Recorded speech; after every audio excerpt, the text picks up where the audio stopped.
ब्रह्मा जी के कमंडल में जब पहुंची तो भागीरथ ने भगवान भोलेनाथ को प्रार्थना किया तो माता गंगा शंकर जी की जटाओं में आकर के 1 महीने तक के रास्ता नहीं मिली।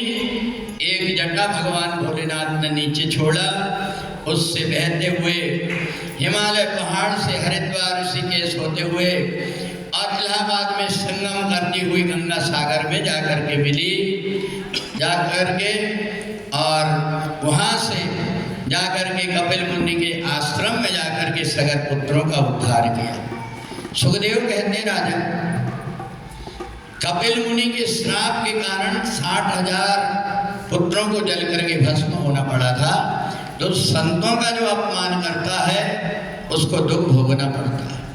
इंद्र जैसा वैभवशाली, उसने दुर्वासा ऋषि का अपमान कर दिया। दुर्वासा ऋषि ने देखा कि इंद्र बड़ा परेशान है, देवी मंत्र से ओम ऐं ह्रीं क्लीं चामुंडा विद्याय देवी मंत्र से मंत्रित करके एक माला इंद्र के गले में पहना दी। इंद्र को बड़ा क्रोध आया, इनने अपने गले की झूठी माला मेरे को पहना है। उनने उतार करके फेंक दिया हाथी के ऊपर। हाथी ने उछल करके उसको चकनाचूर कर दिया। दुर्वासा ने कहा, जैसे माला की दुर्गति हुई है ऐसी तेरी दुर्गति हो। राक्षसों ने आक्रमण कर दिया वृत्तासुर को लेकर के। बड़े बड़े राक्षस इकट्ठे हो गए, इंद्र को भागना पड़ा। देवताओं के पास में गया, देवताओं ने मना कर दिया, हम कुछ नहीं कर सकते।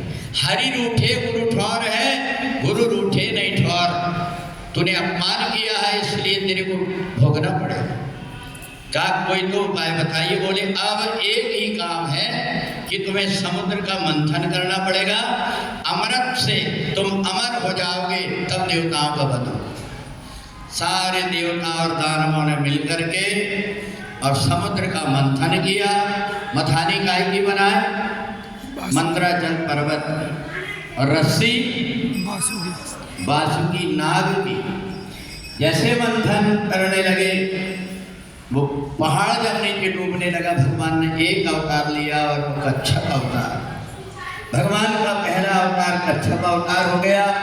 भगवान का जैसे ही समुद्र मंथन हुआ, अनेक अनेक प्रकार के रथ निकले, सब अपने अपने को लेने लगे। दानवों को शराब मिल गई, बारूनी में मस्त हो गए। इतने में धन्वंतरी अमृत का कलश लेकर के निकले। देवताओं ने देखा अमृत मिल गया है, बड़े मस्ती में बैठे थे। राक्षस हरण करने ले भागने लगे। वो अमृत लेकर के भाग रहे थे, देवता पीछे पीछे, राक्षस आगे।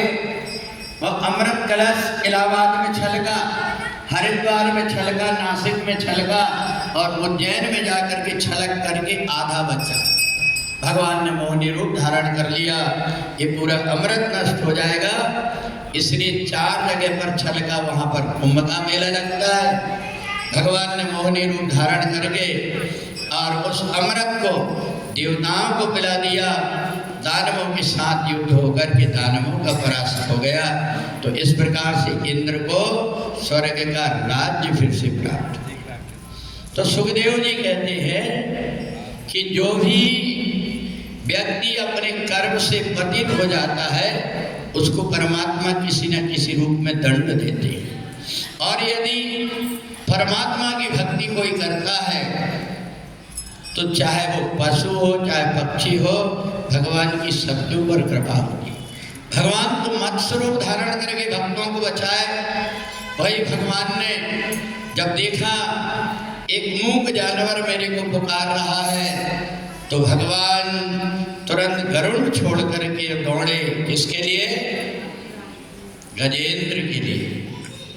तो इसलिए परमात्मा इतने दयालु हैं, उनकी अगर कोई भक्ति करता है तो परमात्मा की कृपा होती, चाहे वो कोई हो। त्रिकूट पर्वत में गजेंद्र अपने पत्नी और बच्चों के साथ में स्नान कर रहा था। उसके पैर को लेकर के ग्राह ने पकड़ लिया। पत्नी ने देखा मेरे पति के ऊपर संकट आया, दौड़ करके गई, सूंड पकड़कर खींचने लगी, बच्चे भी खींचने लगे। पर वो जब ग्राह मगर खींचने लगा अंदर तो पत्नी भी खिंच करके किनारे में आ गई। पत्नी ने सोची अगर सूंड पकड़ी रहूंगी तो मैं भी गिर जाऊंगी, अब मेरे को भी मरना पड़ेगा, ये तो मर ही रहा है, इसलिए अब मैं बच जाती हूँ। सूंड छोड़ करके भाग गई। हाथी ने देखा कि बता, इस पत्नी के लिए मैं प्राण देता था, इनने मेरे को छोड़ करके भाग गई, बच्चे भी दूर खड़े होकर के देख रहे हैं।